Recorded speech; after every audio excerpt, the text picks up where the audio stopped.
सुबह की इस गहरी शांति में, जब बाहर की दुनिया का शोर अभी पूरी तरह से उठा नहीं है, एक बहुत ही सुकून भरी रूहानी सैर पर निकलने का मन करता है।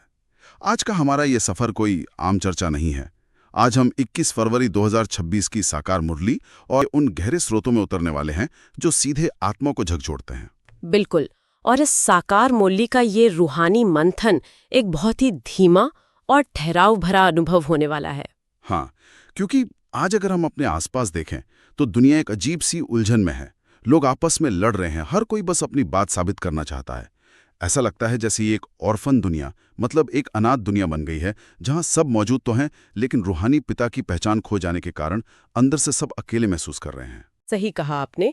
ये सुबह का समय वाकई हमें अपने भीतर मुड़ने का एक बहुत ही खूबसूरत अवसर देता है। और इस रूहानी सैर में हम कोई जल्दबाजी नहीं करेंगे। हर एक ईश्वरीय महावाक्य के पीछे एक बहुत गहरा विज्ञान है। अल्केमी का मतलब ही होता है एक साधारण सी चीज को किसी बेहद मूल्यवान चीज में बदल देना, जैसे लोहे को शुद्ध सोने में बदलना। मतलब एक तरह का पूरा ट्रांसफॉर्मेशन। हाँ, इस ऑफिन दुनिया में जहाँ हर आत्मा अपनी पहचान भूलकर एक गहरे संघर्ष में है, वहाँ शिव बाबा का ये ज्ञान उसी रसायन, उसी अल्केमी की तरह काम करता है। ये हमारी चेतना को पूरी तरह से बदल देता है। आइए, इस ज्ञान की गहराई में बहुत ही आहिस्ता से और पूरी जागरूकता के साथ कदम रखते हैं। जी, पर इस गहराई में उतरने से पहले मैं अपनी एक बहुत ही व्यवहारिक कश्मकश साझा करना चाहता हूँ। साकार मुरली में एक जगह बहुत स्पष्ट रूप से कहा गया है कि हमारा जो पद है, हमारी जो स्थिति है, वो बिल्कुल गुप्त है। हमारा कोई बाहरी दिखावा नहीं है।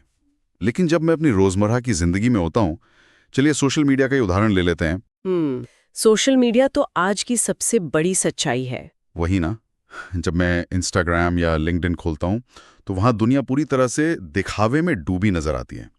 हर कोई अपनी सफलता, अपनी नई गाड़ियाँ, अपना रुतबा, अपनी छुट्टियाँ दिखा रहा है। दुनिया वालों का ये ठाठ देखकर बहुत ही ईमानदारी से कहूँ तो कभी-कभी अंदर एक अजीब सा छोटापन महसूस होता है। ये बहुत ही स्वाभाविक है। ऐसा लगता है जैसे इस बड़ी सी और चमकती हुई दुनिया में मेरी तो कोई गिनती नहीं है। एक तरफ ये बिल्कुल साधारण सा जीवन है और दूसरी तरफ ज्ञान कहता है कि हम भविष्य के विश्व महाराजन बनने वाले हैं। मैं बस ये समझने की कोशिश कर रहा हूँ कि इस शो ऑफ कल्चर के बीच में रहते हुए उस भविष्य की बादशाही का नशा कैसे बनाए रखा जाए। ये भिखारी से राजकुमार बनने का जो सफर है, इसे प्रैक्टिकल में कैसे जिया जाए। यह कश्मकश बहुत ही वास्तविक है। जब हम बाहर की चकाचौंध को देखते हैं तो ठाठ बहुत असली और स्थायी लगने लगता है।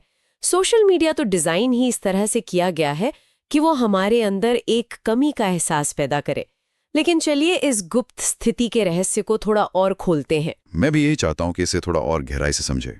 दुनिया का जो दिखावा है उसे ज्ञान की रोशनी में देखें तो वो ताश के पत्तों का महल जैसा है। आज है, कल नहीं। बाहरी रुतबा परिस्थितियों का मोहताज है, लेकिन जो रूहानी नशा है वो किसी बाहरी वस्तु या लोगों की लाइक से नहीं आता, वो बुद्धि की खुराक से आता है। आज के ज्ञान में पार्स बुद्धि और पत्थर बुद्धि का जो अंतर समझाया गया है वो इसी कश्मकश का जवाब है। हाँ, ये पत्थर बुद्धि वाला रूपक मुझे बहुत दिलचस्प लगा। जब हम बाहरी दिखावे को देखकर खुद को छोटा महसूस करते हैं तो क्या वो उसी पत्थर बुद्धि की निशानी है? मतलब जैसे लोहे पर जंग लग जाता है, वैसी कलयुग का ये प्रभाव हमारी सोच पर जंग लगा देता है। बिल्कुल सही पकड़ा आपने, जंग ही तो है ये। और पारस एक ऐसा जादुई पत्थर है जो लोहे को छू ले तो उसे सोना बना देता है। परमपिता जो बुद्धिवानों की बुद्धि हैं, पारसनाथ हैं। जब उनका ज्ञान हमारी बुद्धि को छूता है तब वो पारस बुद्धि बनती है। लेकिन मैंने ये महसूस किया है कि अगर मैं एक भी दिन ज्ञान की ये खुराक छोड़ दूं तो मन में फिर से वही जंग लगने लगता है। दुनियावी शोर बहुत जल्दी हावी हो जाता है। और यही कारण है कि इसे दैनिक खुराक कहा गया है। जैसे हमारे भौतिक शरीर को स्वस्थ रहने के लिए रोज सही विटामिन और भोजन की जरूरत होती है, वैसे ही आत्मा को मुरली की ईश्वरीय महावाक्यों की रोज खुराक चाहिए। दुनिया में लोग मृत्यु के समय मुंह में गंगा जल डालकर उसे अमृत कहते हैं, ये सोचकर कि शायद इससे मुक्ति मिल जाएगी, जो कि बस एक कर्मकांड बनकर रह गया है। हाँ, लेकिन सच्चा ज्ञान अमृत जीते जी पिया जाता है। जब आप रोज सुबह उस अमृत को पीते हैं तो वह आपके अंदर के उस नशे को ताज़ा कर देता है। फिर जब आप दुनिया का ठाठ देखते हैं तो आपको छोटापन महसूस नहीं होता, बल्कि एक रहम की भावना आती है कि ये सब कितना अस्थायी है। आपको अपनी गुप्त स्थिति का गर्व महसूस होता है कि आप एक अविनाशी खजाने के मालिक हैं। ये बहुत ही शक्तिशाली नजरिया है, छोटापन महसूस करने के बजाय उस अस्थायी दुनिया पर रहम महसूस करना। और जब हम अविनाशी खजाने और आत्मा की बात कर रहे हैं तो मुझे इस मंथन का एक और हिस्सा बहुत ही विस्मयकारी लगा, आत्मा का वो अविनाशी रिकॉर्ड। वो तो रूहानियत का सबसे गहरा रहस्य है। सच में, हम सोचते हैं कि आत्मा भृगुटी के बीच चमकने वाली एक बहुत ही सूक्ष्म बिंदी है, लेकिन इस छोटी सी बिंदी में पूरे 84 जन्मों का हिसाब समाया हुआ है। मैंने इसे आज की तकनीक से जोड़कर समझने की कोशिश की। जैसे आज एक छोटी सी माइक्रोचिप में दुनिया भर का डेटा, पूरी की पूरी लाइब्रेरी आ जाती है, तो मुझे लगा कि आत्मा भी एक बेहद अत्याधुनिक ईश्वरीय माइक्रोचिप की तरह है। क्या सुंदर तुलना की है आपने, माइक्रोचिप। हाँ, क्योंकि इसमें 84 जन्मों का कभी न मिटने वाला यानी अविनाशी ड्रामा रिकॉर्ड है। और ये रिकॉर्ड सिर्फ डेटा नहीं है, इसमें हमारी भावनाएं, हमारे संस्कार, सब कुछ फीड है। ये सृष्टि का चक्र अनादि है। ये माइक्रोचिप का उदाहरण इस आध्यात्मिक सत्य को आज के समय में बहुत ही स्पष्ट कर देता है। विज्ञान आज जहां पहुंचने की कोशिश कर रहा है, रूहानियत हमें उस चैतन्य शक्ति की अथाह गहराई बहुत पहले से समझा रही है। उस एक सूक्ष्म बिंदी में पूरा ब्रह्मांडीय नाटक छिपा है। कोई भी जन्म या कोई भी कर्म उस रिकॉर्ड से मिटता नहीं है। इसी रिकॉर्ड और इस जन्म जन्मांतर के खेल में एक बहुत बड़ी चुनौती सामने आती है, पवित्र गृहस्थ आश्रम की स्थापना। कलयुग में हम देख सकते हैं कि गृहस्थ का मतलब सिर्फ परिवार बढ़ाना और सांसारिक जिम्मेदारियों के बोझ तले बब जाना रह गया है, जो कि बहुत ही आम बात हो गई है आजकल। सच कहूं तो गृहस्थ जीवन कभी-कभी बहुत अस्त-व्यस्त होता है। सुबह उठो, बच्चों का टिफिन बनाओ, ऑफिस के लिए भागो, ट्रैफिक में फंसो, ईएमआई की चिंता करो। ऐसे माहौल में जहां चारों तरफ शोर और उलझन है, वहां हमें राज ऋषि बनना है। सन्यासी तो इन सब चीजों से परेशान होकर घर बार छोड़कर जंगल में चले जाते हैं।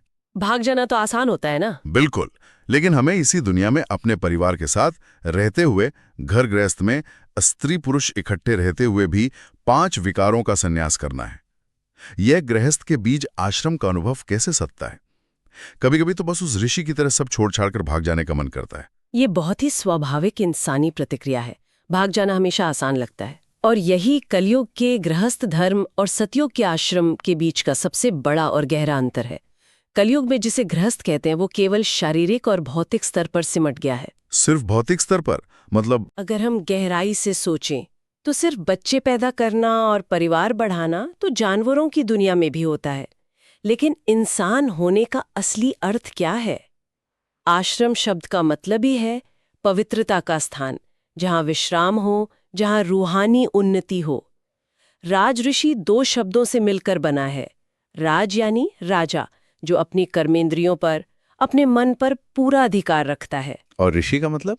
ऋषि यानी त्यागी, जिसके जीवन में पवित्रता है। जब आप उसी ट्रैफिक में फंसे हों या बच्चों का टिफिन बना रहे हो, लेकिन आपका मन शांत हो, आप किसी से चिढ़ नहीं रहे हो, आपकी चेतना ईश्वरीय स्मृति में हो, तब आप उस गृहस्थ को आश्रम बना रहे होते हैं। और इसी तपस्या को सफल बनाने के लिए ही वरदान में वायरलेस सेट का बहुत ही सुंदर रूपक दिया गया है। हाँ, ये वायरलेस सेट का विचार मुझे बहुत ही आधुनिक और प्रासंगिक लगा। आज के समय में हमारे पास 5G है, फाइबर ऑप्टिक इंटरनेट है, हर कोई 24 घंटे कनेक्टेड है, लेकिन फिर भी अगर हम अंदर झांक कर देखें तो लोग एक दूसरे से और खुद से कितने डिस्कनेक्टेड महसूस करते हैं। बाहर की कनेक्टिविटी ने अंदर की कनेक्टिविटी खत्म कर दी है। वही, जब बाहर का शोर बहुत ज्यादा हो जाए या जब परिवार में मनमुटाव हो, तब ये रूहानी वायरलेस सेट कैसे काम करता है? ये रूहानी वायरलेस सेट संकल्प सिद्धि का विज्ञान है। सोचिए, जब दुनिया के सारे भौतिक सहारे टूट जाते हैं, जब टेलीफोन या इंटरनेट काम करना बंद कर देते हैं, या जब शब्दों से बात नहीं बन पाती, अक्सर परिवारों में ऐसा होता है कि हम जितना बोलते हैं बात उतनी बिगड़ती है। अरे ये तो हर घर की कहानी है। तब ये वायरलेस सेट काम आता है। आत्मा खुद एक सैटेलाइट की तरह बन जाती है। आपकी शुद्ध भावना और ईश्वरी स्मृति बिना किसी बाहरी साधन, बिना कोई शब्द बोले अपना काम कर जाती है। इसे हम एक पल के लिए महसूस करके देख सकते हैं। कैसे करें ये महसूस? कल्पना की जा सकती है कि हमारे चारों तरफ दुनिया का बहुत शोर है, ऑफिस का तनाव है, या घर में कोई बहस चल रही है। परिस्थितियां पूरी तरह से हलचल में है, लेकिन उस हलचल के बीच हम खुद को एक शांति के स्तंभ के रूप में देखें, एक tower of peace. Tower of peace, मतलब अंदर से एकदम शांत। हाँ, हमारे मस्तक से शांति और प्रेम की किरणें निकलकर पूरे कमरे में, पूरे विश्व में फैल रही हैं। हम कोई शब्द नहीं बोल रहे, कोई सफाई नहीं दे रहे, सिर्फ एक बहुत ही शक्तिशाली और शुद्ध प्रकंपन, एक वाइब्रेशन फैला रहे हैं। यही है उस वायरलेस सेट का काम करना। आपकी शांति सामने वाले के शोर को अपने आप शांत कर देती है। ये मौन सचमुच बहुत शक्तिशाली है। जब हम इस तरह से सोचते हैं तो लगता है जैसे बहुत सारी ऊर्जा जो हम बहस करने या चीजों को सुधारने में लगाते हैं वो बच जाती है। बिल्कुल बच जाती है और सही जगह लगती है। लेकिन जब हम इस वायरलेस सेट की दुनिया से बाहर आते हैं और अपनी रोजमर्रा की मनमत यानी अपने ही मन की धारणाओं का सामना करते हैं तो ये 5 विकार हमें फिर से अपनी तरफ खींचने लगते हैं।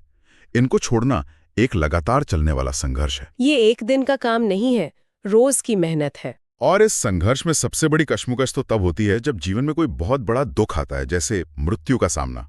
ज्ञान में नष्टो मोहा बनने की बात की गई है और एक बहुत ही पुरानी कहावत का जिक्र आता है, अम्मा मरे तो भी हलवा खाना।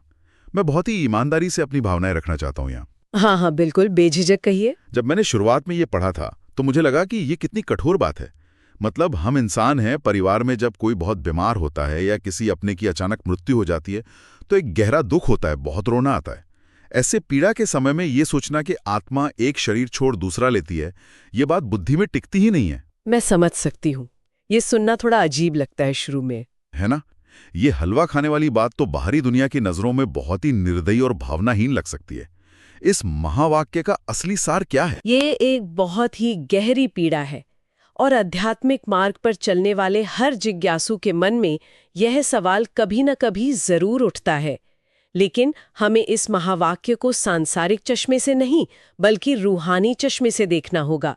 इसका मतलब कठोर, निर्दयी या पत्थर दिल होना बिल्कुल नहीं है। तो फिर इसका असली मतलब क्या है? इसका वास्तविक अर्थ है काल पर जीत पाना, विक्ट्री ओवर डेथ। जब मृत्यु सामने खड़ी होती है तो मनुष्य ज्ञान के अभाव में पागल सा हो जाता है, टूट जाता है। लेकिन जब ये दृढ़ निश्चय हो जाता है कि शिव बाबा महाकाल हैं और आत्मा अविनाशी है तो नजरिया बदल जाता है। नजरिया बदल जाता है मतलब हम मृत्यु को अलग तरह से देखते हैं। बिल्कुल, वो आत्मा मरी नहीं है, काल उसे खत्म नहीं कर सकता। वह सिर्फ अपना पुराना और जर्जर वस्त्र छोड़कर इस बेहद के ड्रामा में अपना नया पार्ट बजाने के लिए आगे बढ़ गई है। जब कोई यात्रा पर जाता है तो हम उसे रोकर विदा नहीं करते बल्कि खुशी से और शुभकामनाओं के साथ विदा करते हैं। हाँ, ये तो है। जब ये ज्ञान हमारी बुद्धि की स्थायी खुराक बन जाता है तो शोक या रोने की दरकार नहीं रहती। हम उस जाने वाली आत्मा को अपनी अशांति से भारी नहीं करते बल्कि शांति की शक्तिशाली विदाई देते हैं। ये अवस्था ही असल में स्वयं को और उस आत्मा को राज तिलक देना है। दुख को ज्ञान की शक्ति से शांति में बदल देना ही असली नष्टो मोहा स्थिति है। तो इसका मतलब है कि हम रोकर उस आत्मा को पीछे खींचने के बजाय उसे शांति की विदाई देकर आगे बढ़ने में मदद कर रहे हैं। ये दुख को एक रूहानी समझ में बदल देता है और ये बिल्कुल भी निर्दयी नहीं है बल्कि ये तो सबसे ऊंचा प्रेम है। बिल्कुल सही कहा आपने, ये मोह नहीं सच्चा प्रेम है। अब मैं इस मंथन को थोड़ा और व्यवहारिक दुनिया की तरफ मोड़ना चाहता हूँ। शोक और मृत्यु तो जीवन के बड़े मोड़ हैं, लेकिन हर दिन की जो लड़ाई है वो भी कुछ कम नहीं है। ज्ञान में एक रूहानी तावीज पहनने की बात की गई है, पहले आप और रिगार्ड देना ही रिगार्ड लेना है। ये तावीज तो रोजमर्रा के जीवन में बहुत काम आता है। आता तो है पर मुश्किल भी बहुत है। अब मैं अपने ऑफिस का ही उदाहरण देता हूँ। कॉर्पोरेट दुनिया में बहुत ही गला काट मतलब एकदम कट थ्रूट प्रतियोगिता है। हर मीटिंग में सब एक दूसरे से आगे निकलना चाहते हैं, दूसरे का आइडिया चुरा कर क्रेडिट लेना चाहते हैं। ये तो आज के वर्कप्लेस की सच्चाई है।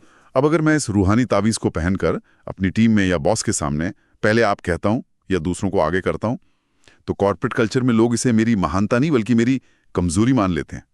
वे सोचते हैं कि इसके अंदर तो लीडरशिप क्वालिटी ही नहीं है, ये तो पायदान है एक डोरमेट की तरह, और वे मेरा फायदा उठाने लगते हैं।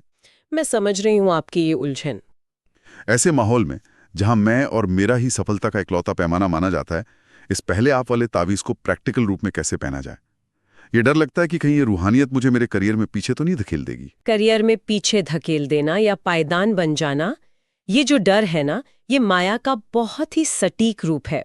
बाहरी दुनिया में मैं को आगे रखना, अपना अहंकार दिखाना सफलता माना जाता है, लेकिन रूहानी विज्ञान बिल्कुल इसके विपरीत और कहीं ज्यादा गहराई में काम करता है। वो कैसे? पहले आप कहना कमजोरी नहीं है, ये उस आत्मा की निशानी है जो अपनी ऑलमाइटी अथॉरिटी यानी सर्वशक्तिमान सत्ता की पोजीशन पर स्थित है। इसे ऐसे समझें, जब हम अंदर से खाली होते हैं तब हमें बाहर के क्रेडिट, पद या सम्मान की बहुत भूख होती है। हम उसे छीनना चाहते हैं। हाँ, क्योंकि अंदर से एक असुरक्षा होती है। बिल्कुल। लेकिन जब हम ज्ञान स्वरूप होते हैं तो हम पहले से ही भरपूर होते हैं। रिगार्ड देना ही रिगार्ड लेना है। ये कोई आज का लेन देन नहीं है, ये आपके कर्मों का एक अविनाशी रिकॉर्ड बनाना है। जब आप अपने अहंकार, अपने मैं को मिटाकर दूसरों को आगे बढ़ाते हैं तो असल में आप अपनी रूहानी शक्ति को बढ़ा रहे होते हैं। मतलब हम कुछ खो नहीं रहे हैं। बिल्कुल नहीं। दिव्य गुण हमारी अपनी असली संपत्ति हैं, हमारे अपने ओरिजिनल संस्कार हैं।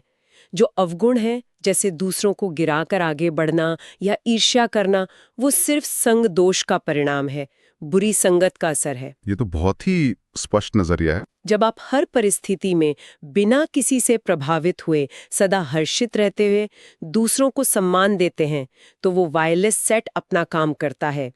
लोग भले ही ऊपर से आपका फायदा उठाने की कोशिश करें, लेकिन अंदर ही अंदर वे आपकी शांति और स्थिरता से प्रभावित होते हैं। एक दिन ऐसा आता है जब उसी ऑफिस में उन्हीं लोगों के बीच आपकी सत्यता और निस्वार्थ भाव की प्रत्यक्षता का नगाड़ा बजता है। आपकी शांति सबसे बड़ी ताकत बन जाती है, जो किसी भी कृत्रिम लीडरशिप से कहीं ऊपर है। दिव्य गुण हमारी अपनी संपत्ति है और अवगुण सिर्फ संग दोष है। ये विचार सच में बहुत आजाद करने वाला है।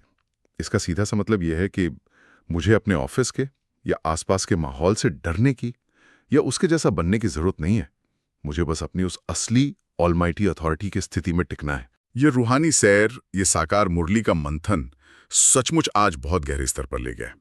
भिखारी से राजकुमार बनने की उस गुप्त स्थिति के नशे से लेकर जहां बाहरी दुनिया का ठाट छोटा लगने लगता है, पारस बुद्धि बनाने वाली वो रोज की खुराक, आत्मा का वो अविनाशी माइक्रोचिप वाला रिकॉर्ड, वायरलेस सेट के जरिए शांति के प्रकंपन फैलाना, मृत्यु के समय काल पर जीत पाने का विज्ञान और ऑफिस के शोर शराबे में पहले आपका वो रूहानी तावीज पहनना, इन सभी बातों ने एक नई दृष्टि दी है। हाँ, हर एक बात ने उस सोई हुई तकदीर को जगाने का एक नया और बहुत ही व्यवहारिक रास्ता दिखाया है। बिल्कुल। और इस पूरे सफर का सार यही है कि ज्ञान को सिर्फ सुनना या समझना काफी नहीं है, बल्कि उस ज्ञान का स्वरूप बन जाना है, हर पल उसे जीना है।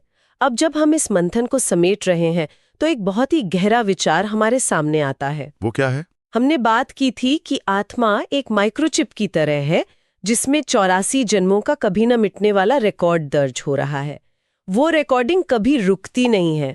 तो सोचने वाली बात यह है कि जब ये रूहानी चर्चा यहाँ समाप्त होगी और एक गहरी शांति छा जाएगी, तब वो माइक्रोचिप क्या रिकॉर्ड कर रही होगी? ये तो बहुत ही गहराई वाला सवाल है। क्या वो बाहर की दुनिया के शोर, कल की चिंताओं और व्यर्थ संकल्पों को रिकॉर्ड करना शुरू कर देगी, या फिर वो इस वर्तमान पल की रूहानी शांति, उस पारस बुद्धि के नशे और नई दुनिया की आहट को रिकॉर्ड करेगी? ये इस बात पर निर्भर करता है कि हम अपनी चेतना को किस फ्रीक्वेंसी पर सेट रखते हैं। यह विचार हमें दिन भर उस रूहानी नशे में टिके रहने में बहुत मदद कर सकता है। बिल्कुल, ये सवाल हमें पूरे दिन के लिए एक दिशा दे रहा है। तो इसी के साथ हम आज की इस सैर को यहीं विराम देते हैं। आपको इस वीडियो में क्या अच्छा लगा और यदि आपके मन में कोई सवाल है तो कृपया कमेंट सेक्शन में अवश्य साझा करें। ओम शांति।